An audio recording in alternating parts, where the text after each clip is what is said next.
What can you tell us about your forthcoming tour? You're on the road soon. Okay, so I've got a new record coming out in the next spring, and I wanted to do songs from the classic sort of Hollywood film era, which I'm very excited about.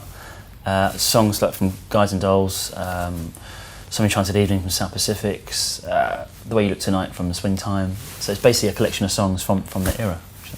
It's a little bit before your time. What is it about that era that you like? I don't know really. I think it was a special era in the sense of the music, the etiquette, the way people lived back then, but more than anything, I think the way those films were shot as well. So on my tour, I'm trying to have like an essence of that period and bring that to the stage. Really, that's the big idea. sets or no? It's going to be quite basic set. I've got like a 5-piece band. There's piano, grand piano, double bass, drums. I'm trying to think what I've got now. There's a little brass section as well. So it's more to do with the arrangements. I've got new arrangements of these classic songs, which is very exciting. What is it about them you love to sing then? What is it? Well, they're all so different really, but I think there's a lot of Rodgers and Hammerstein. I mean, they're great sort of composers as well, and the music from that era, I think it was very special. And I think I'm just looking forward to singing the style of that music more than anything, I guess.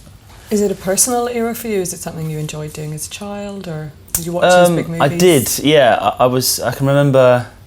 I guess part of the reason for doing the tour was I can remember being about 8 or 9, often on a Sunday, lying on my belly and watching those films on the telly and seeing the MGM Lion roar and come up, and I thought, okay, this is and just being hooked by that kind of music. And then I fell into musicals a few years later, and then it clicked one day. I realised my reason for doing musical theatre especially was because of those films, and I actually forgot that.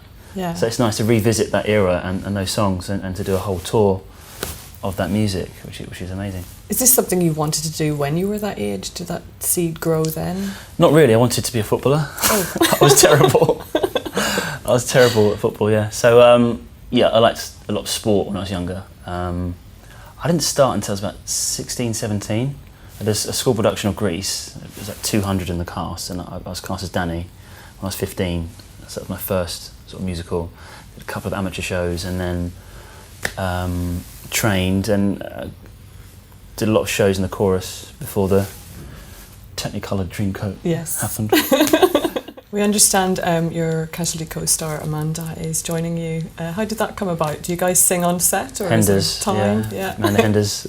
Yeah, well, her room is next to mine, and naturally we spend 10 hours a day together on set. And I soon discovered that she's done a couple of shows herself. She was in the Laney's film, and Oliver in the West End, the recent production of that. And we just got on really well and started singing on set and in our dressing rooms, which is quite funny and random. And she's got a beautiful voice and such a nice tone to her voice. And she came on my last tour. We were on tour together last year and did like one number, and her confidence has grown hugely. And I said, how do you feel about coming on this tour as my main guest? And she's doing like 3 or 4 solos and a duet as well. She's got a really, really lovely voice. That's wonderful. What are you singing together, can you say? We're doing an arrangement, Rufus Wainwright and Martini, I can't remember the lady's surname, but it's an arrangement of Get Happy. Okay. Get happy. Yeah, that sort of, so it should be a lot of fun. But it's a really cool arrangement as well. Still able to get some tickets? Oh, you can still buy tickets, yeah. Come on. Yeah. I'm very happy because we kick off on the 19th of July at the Civic in Bedworth, which I thought was a nice venue to start at, because I had a sold-out show there last year, and Pavarotti sung there. He used to rehearse there, which I thought was pretty amazing. It's half an hour from Birmingham, and it's between Coventry and Birmingham, so we start the tour there, doing 10 dates like Clacton, Barnstaple, Yeovil, Lichfield, Garrick Theatre, and we finish in London at the Garrick and the West End, which is really exciting.